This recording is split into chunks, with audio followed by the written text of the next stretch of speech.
חיילי צה"ל מקדישים מחייהם 3 שנים כדי שאנחנו נוכל לישון בשקט. יוזמה חדשה מבקשת להגיד להם תודה, גם בעיתות של שקט.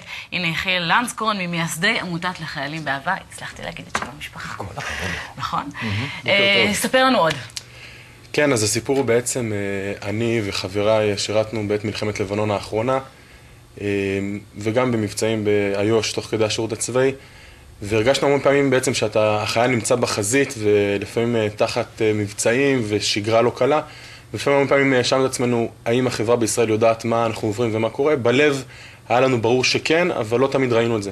ואז עלה לנו רעיון, החבר'ה, להקים אתר אינטרנט שדרכו אנשים יכולים לשלוח חבילות לחיילי צה"ל ולכתוב להם מכתבי תודה.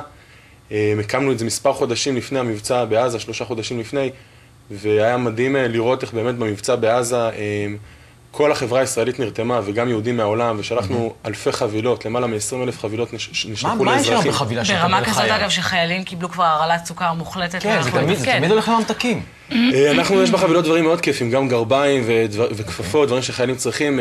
המטרה היא הרבה מעבר בעינינו, זה המכתב שהחייל מקבל בתוך החבילה, הוא פתאום נמצא בחזית, ופתאום הוא פותח מכתב, והוא רואה שיש מישהו מאחוריו, אזרח ישראלי או יהודי מחול, מניו יורק, מאנגליה, לא משנה מאיפה, והוא פתאום רואה שדואגים לו. זה נותן לחייל המון עוצמה, הוא פתאום רואה ילדה שכותבת לו מכתב, פתאום הוא רואה מספר טלפון או אימייל שהוא יכול להגיד תודה, כי אנחנו דרך האתר מעבירים את זה, זה נותן המון תוכן והמון עוצמה.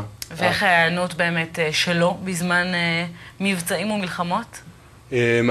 אחרי שיש לו זמן, יש הרבה חיילים באמת שראינו, ויש לנו המון תגובות באתר מחיילים שרואים באמת שהם אומרים תודה, ומתרגשים לראות באמת שהם לא לבד ודואגים להם. זה בעצם המטרה של כל הארגון שהקמנו אותו, לחיילים באהבה.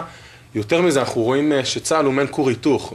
בעצם בצה"ל דתיים, חילוניים, כל העדות, פעם ראשונה שנער מגיע לצה"ל, הוא פתאום מכיר את כל החברה הישראלית. אם נעביר את המסר הזה לחיילים שאנחנו דואגים להם ואוהבים אותם, אנחנו מאמינים שבעצם חיילים ירגישו טוב יותר, גם כשהם ישתחררו, הם יגידו, וואלה, שווה להיות אזרח בישראל, כי דואגים לי, אוהבים אותי, ראיתי, יחסו לי את זה בצה"ל, והם יקחו יותר חלק. רק שאני אבין, עד היום כאילו אין מערך של חבילות לחיילים שלא בעיתות מלחמה? לא בצורה כמו שאנחנו רוצים להעביר אותה.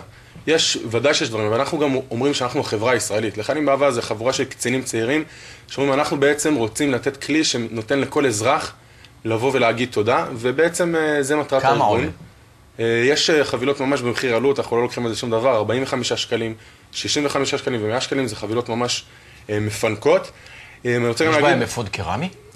זה קצת קשה להכניס, אתה יודע, חבילות לא כאלה גדולות. ואני רק רוצה להגיד שיש לנו מטרות עתידיות, זה גם לעשות סדנאות הכנה לאזרחות, ואתר אינטרנט שמבוסס על אתר אמריקאי, שמכין חיילים לקראת השחרור, בעצם להעצים את החבר'ה ולהראות להם שהחברה הישראלית דואגת ואוהבת, ולתת להם את כל הכלים בשביל לצאת לאזרחות ולהצליח. זו כתובת האתר toda2you.org. אתם יכולים להיכנס, לשלוח חבילות, ותכתבו במכתב. זה נראה לי הכי כיף. כן, זה הכי כיף לך לראות מכתב. החיילים לא מקבלים את זה, עושים לא, אני התכתבתי עם איזה 2 חיילים כשהייתי בכיתה ג' והם ענו, ואני עניתי חזרה. זה המון פעמים עונים.